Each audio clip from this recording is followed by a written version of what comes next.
just mention a point there that we didn't really mention in the episode, that one of the best ways to establish a relationship is between two parties, and one is always has the priority over the other. One is inferior and one is above him. As a community, or as a Muslim community, how important it is for us to really exhibit ourselves as the group that is above. How important it is. Well, you don't have to go around and brag about it, because then you'll make people more hostile to you. It is not what others think of you. It is what you think of yourself. And this is why so many verses of the Quran, and our problem is that we always neglect Quran. We just think and think and think without going back to the ultimate constitution, the divine words of Allah Azza wa Jal. Allah the Almighty tells us that honor and pride is for those who believe, and humility is for the hypocrites. So this pride, this honor that Allah Azza wa Jal bestowed upon the Muslims should be proud of themselves. We rarely see people being proud of themselves as Muslims and not go to oppress people.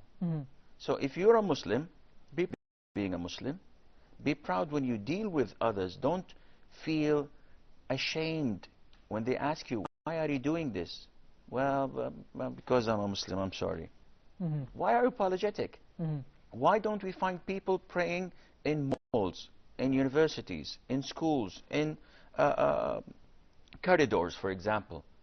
If it's time for prayer, so no, there's no prayer hall. So, yeah, I can't pray in front of all of these people. They're watching me. So, you could see so many strange things happening in front of you, yet nobody's commenting. So why are you ashamed of praying?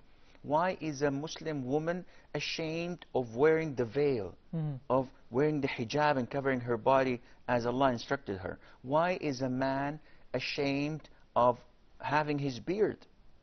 He said, well, I'd like to be clean shaven like everybody else. Why? You have your dignity, you have your pride, you have your source of honor, which is the Quran and the following of the Prophet ﷺ. So this is how we should be. And we should not feel inferior to anyone. But at the same time, this does not mean that we should step over everybody else. Because this is what they're doing. You've got people stepping over everybody else. The white see themselves as the superior race, and anyone who's Jew, Muslim, black, gay, women, etc., as you hear them say, they're considered to be inferior.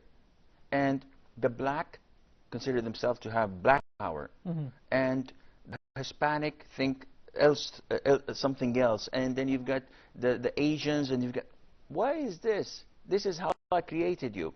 This is not something to be proud of if you're tall or short. This is not of your own doing, but your faith, your belief is what you should be proud of. Real goal between the relationship between a Muslim and a non-Muslim, the ultimate goal is to give him the message.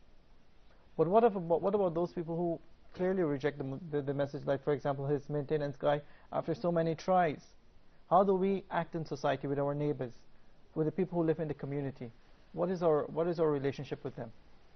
Well, our relationship with them is built on mutual needs. So if I were to have a maintenance man who bluntly rejects Islam, and he doesn't want to become a Muslim, he's not interested in Islam, what would I do if I need his services again? I'd give him a call, and he would come and fix what needs to be fixed, and I'll pay him. So this is the relationship.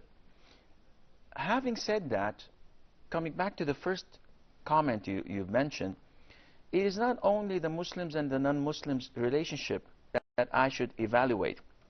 it is also the Muslims relationship. Mhm. Meaning that if I have a friend, and this friend is a bad friend, he fornicates, he drinks, he fools around, he doesn't pray on time, just because he's a Muslim does not mean that this gives me the right to be with him, to be around him. On the contrary, Islam tells me, reject this guy. Look for someone who is much better to be with. Actually, it would be better in that case to have a non-Muslim friend who's got conscience.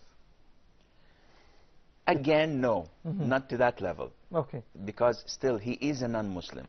But having said that, this bad Muslim, I should not make him as my ally. I should not be friend with him, because I tried my best to change him and he would not change. So I have to neglect him, I have to avoid him, and look for the good company that draws me closer to Allah Azza wa Jal. So if you imagine this, you believe now it is not hatred that we have against the non-Muslims. It is against those who do not abide by the Quran and Sunnah. Yes.